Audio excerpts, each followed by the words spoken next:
오늘 이런 성경을 읽다가 이런 족보가 나오면은 슬쩍 이렇게 다음 자로 그냥 넘어가시는 경우가 많죠. 왜 이렇게 족보들이 많이 나오는지.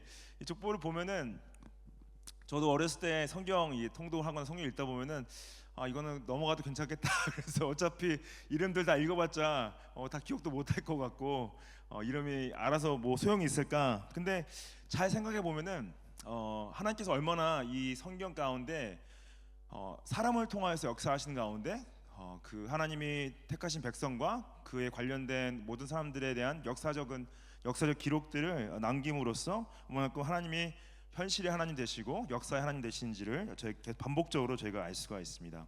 여러분들, 세상에 다양한 나라가 있죠. 지금 한 195개 나라가 있다고 얘기를 해요. 그리고 민족으로 따지면 한 650개의 민족이 있다고 합니다. 그리고 족속들, 이 민족 안에 족속들, 나눠지는 족속들이 5,000개 족속이 있다고 그래요. 그리고 언어로 따지면 한 7,000개 많이 쓰여지는 언어가 있다고 합니다. 7,000개의 언어가 있다고 하는데, 여러분들 우리가 한국 사람으로 태어났고 한국말을 하잖아요.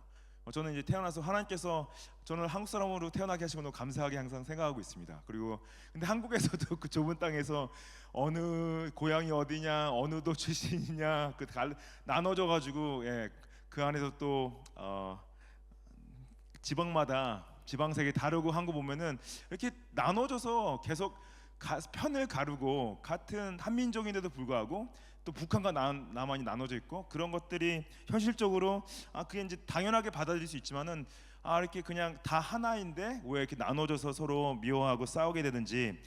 근데 오늘 말씀을 통해서 하나님께서 다양한 민족들이 어떻게 생겨나게 되는지를 이제 보여주시는데요. 우리 특별히 이 말씀 가운데 드러난 이 열방을 향한 하나님의 주권을 저희가 함께 집중해서 보면서, 우리 삶의 주권도 하나님이 가지고 계시죠. 우리가 한국 사람으로 태어난 것도 하나님 주권 가운데 있는 것이고, 우리가 이민자로서 호주 땅에 살고 있는 것도 하나님 주권 가운데 있는데, 하나님께서 이 노아의 후손들을 통해서 어떻게 자신의 주권을 드러내셨는지 함께 같이 좀 봤으면 좋겠습니다. 9장에서 이제 하나님께서 그 대홍수 심판 이후에 노아를 축복해 주시고, 또한 그 노아의 아들들 통하여서 번성이 이루어지는 것을 보이시는데, 지난번에 봤던 것은 노아의 아들들이 실수를 해요. 그렇죠? 실수를 해서 함이 실수함으로 말미암아 야벳과 셈이 축복받는 장면이 나옵니다. 여러분들 그 이야기 잘 아시죠? 함이 아버지의 그 나체를 보고 그것을 그냥 보고 나가서 형제들에게 떠벌리게 되죠. 그것이 왜 잘못이냐? 아버지를 덮어주지 않고 아버지 나체를 보고 그 다음에 그것을 형제들에게 전한 것 자체가 굉장히 큰 하나님 앞에 범죄하고 아버지한테 범죄한 것이었죠. 근데 셈과 야벳이 뒤로 걸어 들어가서 아버지를 덮어드리고 이제 아버지를 존중하는 모습이 나오면서 노아가 그 셈과 야벳은 축복하는 장면이 나오고 함은 저주하는 이제 장면이 나오죠. 그래서 이 10장은 이제 특별히 노아의 아들들 3명의 족보가 나타나는데, 처음에는 이 야벳의 족보, 그 다음에 함의 족보, 마지막에 셈의 족보가 나옵니다. 근데 이것이 아들들이 태어난 순서가 아니에요. 근데 순서가 정해진 것은 특별히 하나님의 구원 역사 가운데서 그 중요성에 따라 이 나열된 것을 저희가 볼 수가 있는데요. 1절부터 5절까지에는 야벳의 후손들이 먼저 등장을 합니다. 1절 말씀에 노아의 아들 셈과 함과 야벳의 족본이라, 그래서 족보라고 써져 있는 이 톨레토트라는 단어 자체가 창세기에서 굉장히 중요한 이 전환점에 있어서 새로운 전환을 시작하는 신호로 이제 작용을 하거든요. 영어로 보시면 generations 이렇게 써 있는데, 그래서 이 홍수 당시 방주 속에 몇 명이 있었죠? 방주 속에 노아 일가족이 8명이 있었죠. 8명이 나와서 그 다음에 이제 인구가 번성하기 시작하는데, 이 세 아들을 통해서 인구가 번성을 합니다. 2절 말씀에 야벳의 아들은 고멜과 마곡과 마대와 야완과 두발과 메섹과 디라스요이라고 시작을 해요. 그래서 이 야곱의 후예들 7 아들과 그 다음에 7 손자가 3, 4절에 이게 나오기 시작하는데, 왜 하나님께서 야벳을 먼저 말씀하시는 야벳이 장자가 아니었습니다. 장자가 아니었는데 왜 먼저 말씀하냐면은 성경의 구속사적 의미에 있어서 이 야벳의 후예들은 그들이 차지하는 그 이야기의 비중이 되게 적어요. 적어서 덜 중요하기 때문에 가장 먼저 등장을 한 거예요. 그게 지난번에 가인의 후손들이 셋의 후손보다 먼저 이제 등장하는데 가인의 후손보다 셋의 후손이 더 중요하기 때문에 셋의 후손이 나중에 기록되어지고 가인의 후손이 먼저 기록된 것처럼 야벳 후손들이 먼저 기록이 되어져 나오는데요. 야벳을 하나님께서 노아가 창대케 할 거라고 이제 예언을 했어요. 근데 그게 뭐냐면은 이 야벳의 후손을 통해서 헬라 문화도 나오고 어떤 그 유럽 문화들이 다 이 야벳의 후손들을 통해서 나옵니다. 예를 들어서 이제 고멜이 형성한 고멜의 시조가 키메리안족의 시조인데 이 족속이 나중에 이제 그 웨일즈나 브리타니카 영국 쪽으로 이제 가는 사람들이에요. 그리고 이 지중해 쪽 나라들이 대부분 다 이 야벳의 아들들을 통해서 생성이 되죠. 그래서 5절 말씀 보시면은 이들로부터 여러 나라 백성으로 나뉘어서 각기 언어와 종족과 나라대로 바닷가 땅에 머물렀더라. 그래서 이것이 하나님이 계획 가운데서 이들에게 언어를 주시고 종족을 주시고 나라를 나누게 하신 거죠. 근데 왜 굳이 하나님께서 이렇게 이 같은 아버지를 통해 나온 사람들을 왜 다 다른 종족으로 만드시냐, 다른 나라로 만드시냐?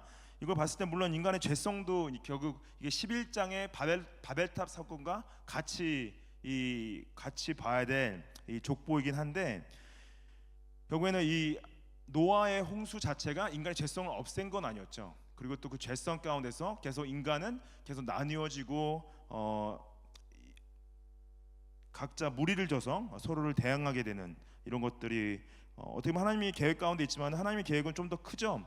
우리의 죄성은 이 종족주의나 민족주의나 인종차별 또 나라 간의 전쟁들 그런 것들이 계속 갈등으로 드러나게 돼 있고 계속 수많은 전쟁들 나라 안에서 전쟁들 나라 밖에서 전쟁들 그런 것들이 계속 일어나고 있는데 하나님께서 이걸 통해서 보여주기 원한 것은 결국에는 모든 인간은 하나님의 형상대로 창조되었고 인간 모두의 근원이 하나님 되시고 하나됨을 말씀을 하시는 거죠. 우리를 다 다르게 창조하셨고 다른 종족과 다른 나라와 다른 언어를 창조하셨지만은 그 모든 근원의 가장 위에 하나님이 계시고 우리는 그분 안에서 결국 그분의 형상을 가진 인간일 뿐이다라는 것을 말씀을 하시는 거죠. 그래서 모든 인간이 하나님 품으로 돌아와야 되고 그 구원의 대열에 참여해야 되는데 그래서 이 모든 한 사람 한 사람이 인간의 하나님의 형상을 가지고 있다는 것 자체가 그리스도인들이 인권 운동을 하게 된 가장 큰 중요한 신학적 입장이었죠. 그리고 또 그들의 나라나 종족이나 민족의 배경과 상관없이 우리가 복음으로 모든 사람을 불러야 될 이유가 결국에는 하나님께서 이 모든 것들 나누신 분도 하나님이시고 그 모든 근원 되신 분도 하나님이시기 때문에 우리가 땅 끝까지 복음을 전해야 될 이유도 여기에 있는 거죠. 저는 이제 이 말씀 보면서 기도를 어떤 기도를 했냐? 하나님 지금 이 땅 가운데 일어가고 있는 나라가 있는 전쟁들을 멈춰 주시고 우리가 서로 주님 하나님을 알게 하시고 하나님 안에서 평화를 회복하여 주십시오라는 기도가 나왔습니다. 여러분도 우리가 다 다르지만은 벌써 한국에서 태어나서 살 때도 일본을 향한 미움, 뭐 중국을 향한 미움, 뭐 북한을 향한 미움 이런 것들로 어렸을 때부터 어떻게 보면은 계속 반복적으로 교육을 받고 자라서요. 그 사람들을 만난 적도 없는데 벌써 마음 가운데 미움이 쌓여 있어요. 그렇죠? 근데 하나님께서는 모든 사람을 하나님의 형상으로 만드셨고 그분 안에 다 돌아가기 원하시는 마음을 가지고 계신다라는 거죠. 이 야벳의 후손들은 이제 짧게 언급이 되고 함의 후손이 좀 길게 언급이 됩니다. 6절부터 20절까지 나오는데 그래서 함의 후손은 명단은 14명 정도 나오는데 함의 후손은 30명이 나와요. 함이 이제 노아 아버지 앞에서 범죄했죠. 아버지 나체를 보고 그 아버지 나체를 놀리고 이런 것들이 다 범죄해서 저주를 받죠. 근데 결국 이 함의 후손의 이야기가 왜 야벳 후손 뒤에 나오냐? 하나님의 전체적인 구원 역사 가운데 하나님이 택한 백성과 가장 힘든 관계를 가졌기 때문에 여기서 두 번째로 나오는 것을 저희가 볼 수가 있습니다. 이 함의 후손들은 고대 이 팔레스타인 지역 나일강 유역에서 기름진 땅과 광활한 영토와 강건한 체력을 자랑하면서 번영과 풍요를 자랑을 했어요. 그래서 셈과 야벳의 후손들에 의해서 숱한 정복과 지배를 당하면서 점차 이제 나중에 종의 신세를 지나가게 되는데, 이것이 노아가 예언했던 가나안은 저주를 받아 그 형제들의 종들의 종이 되기 원한다라는 것이 성취되는 것을 볼 수가 있죠. 6절 말씀 보시면은 함의 아들은 구스와 미스라임과 붓과 가나안이다 이렇게 시작을 하잖아요. 근데 함이란 뜻은 그 함이란 뜻 자체가 뜨겁다라는 뜻을 갖고 있습니다. 그래서 특별히 지구의 남쪽 지대 아프리카와 아라비아 지역에 거주하는 사람들인데, 이 구스는 누구냐? 고대 에디오피아 사람들이에요. 에디오피아 분들. 그리고 미스라임은 이집트 분들입니다. 그래서 영어로 보시면 번역에 이집트라고 돼 있어요. 쿠시, 이집트. 그래서 미스라임은 애굽 분들 말하고요. 그 다음에 붓이란 분들은 북부 아프리카 분들, 리비아 분들을 말하고요. 그 다음에 네 번째는 가나안. 그래서 이 에디오피아 그리고 애굽, 그 리비아 이런 가나안 분들이 하나님의 구속 가운데 하나님 택한 백성들과 굉장히 힘든 관계 가운데서 반복적으로 드러나는 게 나타나 있죠.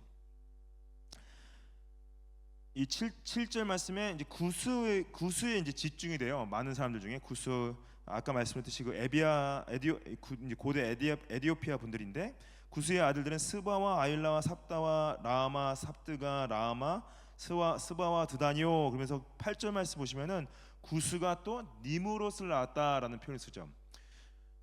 이 8절 말씀에 나오는 니무롯이 그는 세상의 첫 용사다라는 표현을 쓰고 있습니다.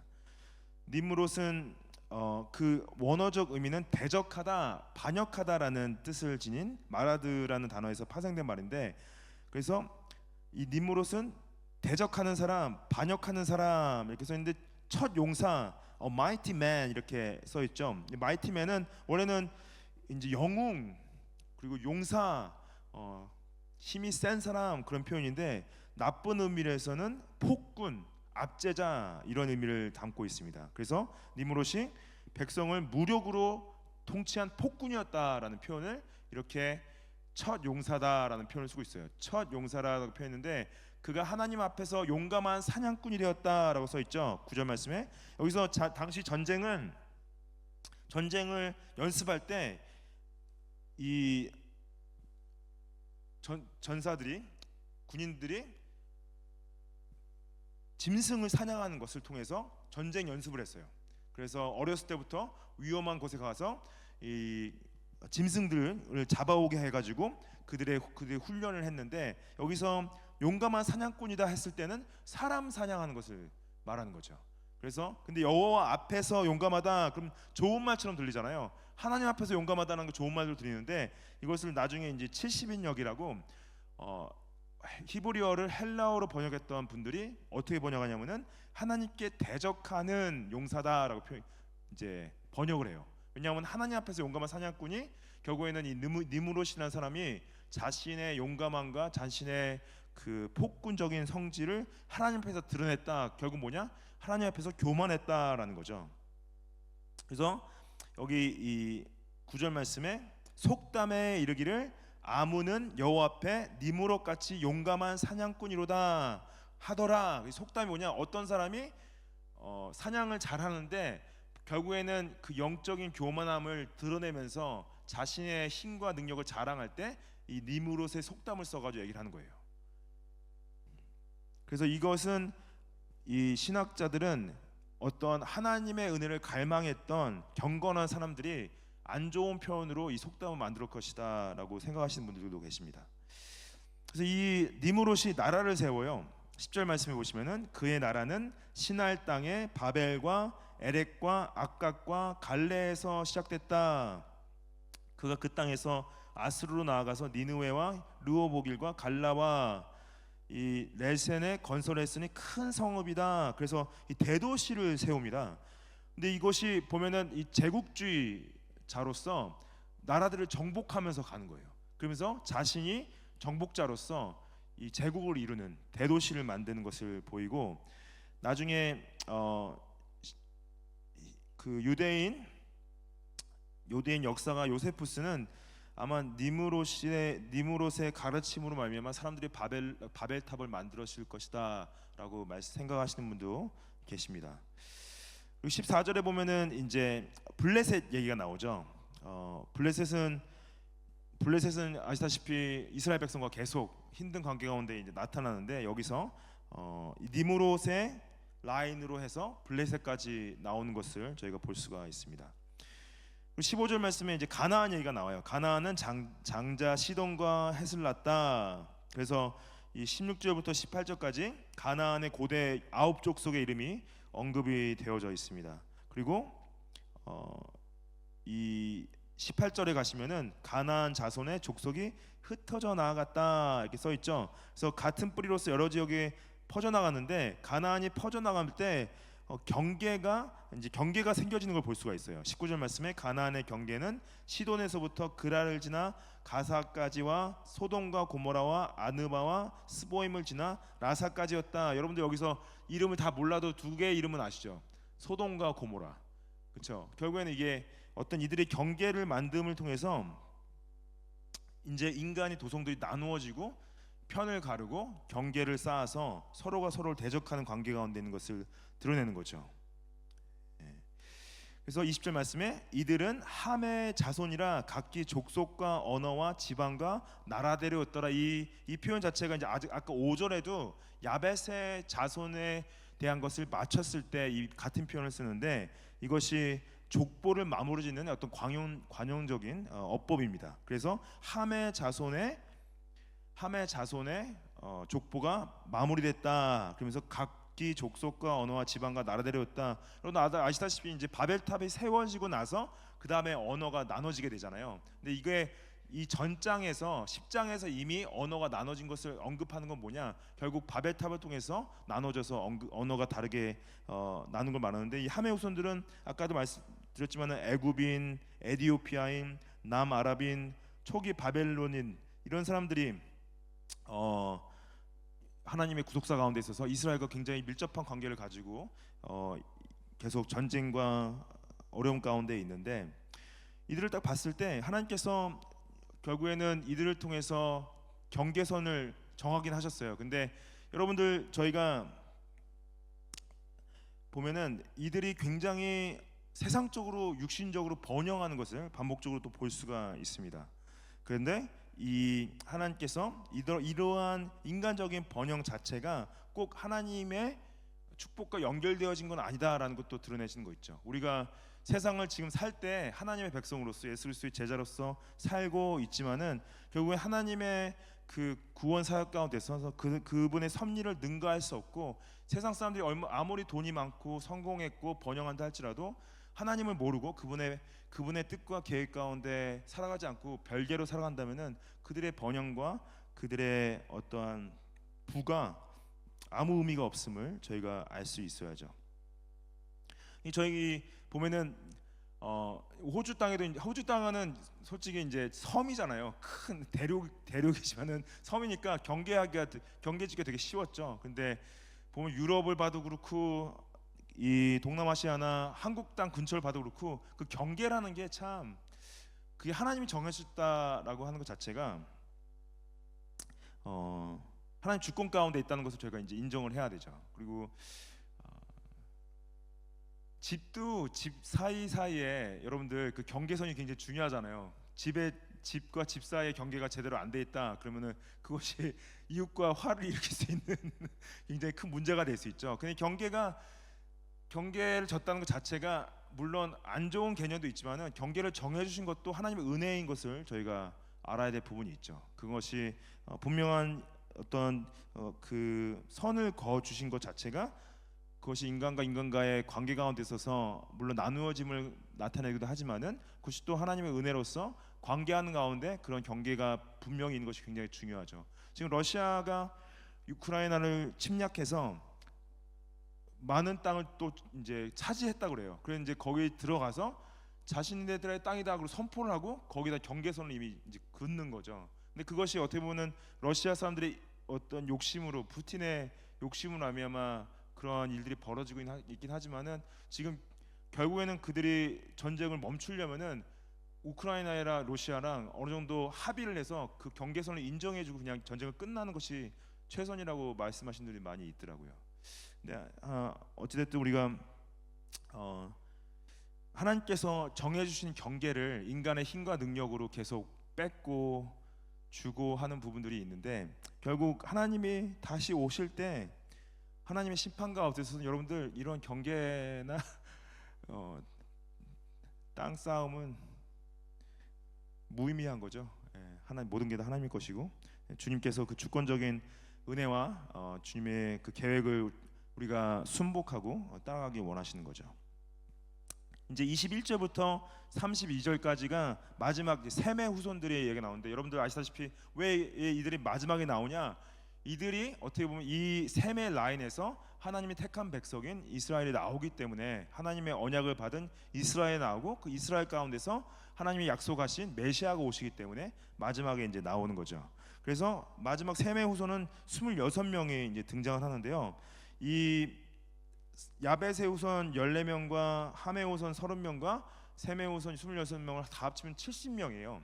70족속이 나왔다고 얘기하는데 70명 자체에 있어서 그것이 완전수 7과 10 이제 그 곱하기 10을 해가지고 그것을 이제 신학자들은 하나님께서 이러한 그 민족적, 나라적, 언어적 분배가 하나님의 주권적인 계획 가운데 나누어진 거다라는 완벽하게 나누어진 거다라는 표현을 쓰시기도 합니다. 21절 말씀에 셈은 에벨 온 자손의 조상이요 야벳의 형이라 그에게도 자녀가 출생하였다라고 그죠. 그래서 이 셈의 아들은 22절에 엘람과 아수르와 아르박삭과 룻과 아람이다. 여기서 엘람은 페르시아 고대 페르시아고요. 아수르는 나중에 이제 북이스라엘을 점령했던 아수르. 그리고 이제 아르사박, 룻, 아람 이런 것들이 다 이 중동 지역 나라들이 이제 등장하기 시작하는데 25절에 가시면은 에벨은 두 아들을 낳았고 하나의 이름은 벨렉이라 하였으니 그때 세상이 나뉘어졌다라고 말씀하시죠. 그래서 이 세상이 나눠졌다 이 벨렉의 이름 자체가 의미가 나님, 분열이란 의미를 가지고 있어요. 왜 이런 의미를 별로 안 좋은 의미잖아요. 나뉘었다, 분열됐다 이런 의미를 왜 이름을 줬을까? 당시 이제 속담이 이름이 곧 운명이다라는 속담이 있었습니다. 노멘 에스트 오멘이라고 이름이 곧 운명이다. 그래서 여러분들 저는 솔직히 그게 이름의 삶의 사람의 운명이 한계되어지고 국한되어졌다고 생각하진 않아요. 그렇다고 해서 이름을 좀 이름이 갖고 있는 이름을 잘 줘줘야 되지 않나? 여러분들 자제분들 이름 주실 때 많이 힘드셨죠? 이거 어떻게 줘야 될지. 왜냐 좋은 의미를 가지고 있어야 되잖아요. 근데 좀 자녀분들의 이름을 안 좋은 의미로 짓는 부모들처럼 또 뭐랄까 하나님 보시기에 좀 무책임한 부모님들도 좀 계신 것 같아요. 어떻게 아이 이름을 저렇게 질 수가 있지 하는 분들 계시잖아요. 근데 이게 약간 벨렉이 좀 그래요. 이렇게 나뉜다, 부연하다. 결국에는 이제 구속사 가운데서 놀랍게도 근데 이것이 벨렉을 통해서 아브라함 라인이 나옵니다. 근데 그 구별된다는 의미가 좀 있어요. 세상과 좀 구별된다. 이게 어떻게 보면은 좀 안 좋은 의미긴 하지만은 세상이 나눠진 것도 있지만은 하나님께서 자신의 거룩한 백성들 택함 받은 족속을 따로 부르시는 것도 나타나게 되는 거죠. 그래서 이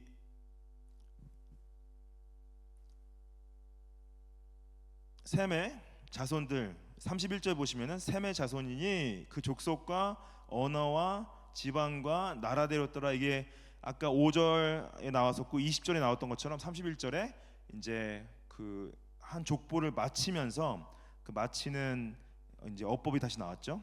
여기서 이제 셈의 후예들이 결국에는 이스라엘 사람들, 아수르 사람들, 아랍인들, 남부 셈족들이 이렇게 쭉 나오는데 여기서 이 셈의 족보를 마친 이유는 뭐냐? 결국 셈의 후손 중에 아르박삿, 셀라, 에벨, 벨렉, 루, 수룩, 나홀, 데라, 그 다음에 아브라함으로 이어지기 때문에 이것이 하나님께서 관심이 이 선민에 가 있음을 드러내시는 거죠. 32절 말씀 보시면은 이들은 그 백성들의 족보에 따르면 노아 자손의 족속들이요 홍수 후에 이들에게서 그 땅의 백성들이 나뉘어졌다라고 나옵니다. 그래서 인간의 역사 가운데 있어서 하나님께서 어떠한 경계를 정하시는 부분이라든지 족속을 나눠주고 여러분들이 우리가 어떠한 배경, 어떠한 종족, 민족, 나라적 배경을 가지고 태어나는 것 자체가 하나님의 주권 가운데 있음을 드러내시는 거죠. 근데 이렇게 왜 굳이 하나님께서 그냥 다 한민족으로 만드시고 다 똑같은 언어를 주시고 다 똑같은 비슷하게 생겼으면 싸움이 좀 덜하지 않았을까 생각이 할 수 있긴 한데 결국에는 이런 나눠졌던 부분이 물론 하나님의 주권적 계획도 있었지만은 인간의 죄성도 함께 역사했던 것을 볼 수가 있죠. 사도 바울이 나중에 저희가 이제 사도행전 17장에 제가 이제 설교를 할 텐데 사도행전 17장에 가면은 사도 바울이 이제 그리스 아테네에 가서 전도를 할 때 거기서 우상신을 섬기던 아테네 사람들한테 이런 말을 합니다. 26절을 보시면은 인류의 모든 족속을 한 혈통으로 만드셨다. 그래서 뭐 한 혈통은 물론 아담을 말씀하시는 거죠. 근데 어떻게 보면은 홍수 이후에는 노아가 이제 아담을 대신해서 한 혈통이 되는 거죠. 아무튼 아담이건 노아건 한 혈통으로 만드셔서 온 땅에 살게 하시고 그들의 연대를 정하셨다. 그들의 연대를 정하셨던 것은 그 한 나라의 시작과 끝을 하나님께서 정하셨다는 거죠. 여러분 우리나라도 역사적으로 일어났다가 사라진 나라들이 많이 있죠. 뭐 고구려라든지 백제라든지 신라라든지 그런 것들이 다 일어났다가 사라진 경우가 결국 하나님께서 그 연대를 정하셨다는 거죠. 거주의 경계를 한정하셨다. 이는 사람으로 혹 하나님을 더듬어 찾아 발견하게 하심이로다. 그는 우리 각 사람에게서 멀리 계시지 않는다. 왜냐하면은 이때 당시 아테네 사람들이 믿던 우상신은 멀리 있다고 생각했어요. 우리 자신들과 같이 있지 않고 저 하늘, 저 우주 어디에 계셨던 어떤 신적 존재로 생각했는데 이 사도 바울이 말했던 거는 결국에는 하나님은 우리 안에 계신다라는 다르신 분이지만은 동시에 우리 안에 임재하시는 분이시다. 근데 그분을 어떻게 발견할 수 있냐? 놀랍게도 우리가 다 다른 어떤 나라, 족속, 배경을 가지고 있지만은 결국에는 한 혈통으로 하나님께서 우리를 낳게 하셨다. 그게 좀 이해가 어떻게 우리가 저런 백인분들과 어떤 흑인분들과 인도분들과 다 같은 혈통일 수 있냐? 하지만 하나님께서는 아담과 노아를 통해서 결국에는 한 혈통으로 다 우리를 만드셨던 거죠. 30절 말씀 보시면은 알지 못하던 시대에는 하나님이 간과하셨거니와 이제는 어디든지 사람에게 다 명하사 회개하라 하셨다. 알지 못하는 시대는 언제냐? 예수 그리스도가 오시기 전에를 말하는 거죠. 그때는 하나님을 간과했다. 근데 지금은 하나님께서 모든 사람에게 회개를 명령하셨다. 이는 정하신 사람으로 하여금 천하를 공의로 심판할 날 작정하시고 이에 그를 죽은 자 가운데서 다시 살리신 것으로 모든 사람에게 믿을 만한 증거를 주셨다. 그 전에는 다 나뉘어져서 다 다른 나라 사람들로서 다 다른 배경과 유대인이고 헬라인이고 다 많은 이방 족속들이 다 다른 배경으로서 서로 싸우고 하나님께 나아갈 수 없었지만 지금 이제는 하나님께서 자신의 아들을 보내셔서 그를 죽이시고 다시 살리심으로 다시 오실 때 모든 사람 어떤 배경과 상관없이 다 회개로 부르시는 것을 믿을 만한 증거로서 예수 그리스도를 주셨다라고 이 아테네 사람들에게 선포하는 장면이 나옵니다. 여러분들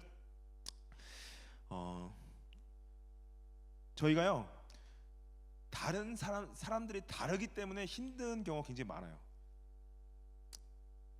이 동네에 가니까 이런 분들 지금 많고 이런 사람들 많고 그러면서 약간 나름 우리의 죄성은 뭐냐? 불편해요. 그리고 또 별로 섞이고 싶지 않고 상대하고 싶지 않은 그런 마음들이 우리 안에 그게 전 정말 놀랐던 거는 한국 안에서도 어느 동네에 사는 거에 따라서 아이들이 서로를 놀리고 무시한다고 하더라고요.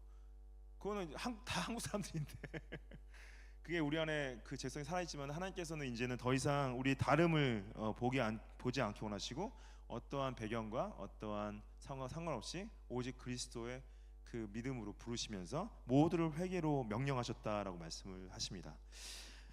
이 말씀, 이 10장 말씀, 셈의 후손, 야벳의 후손, 이 함의 후손을 봤을 때 하나님께서 다 주권적으로 정해 주신 거예요.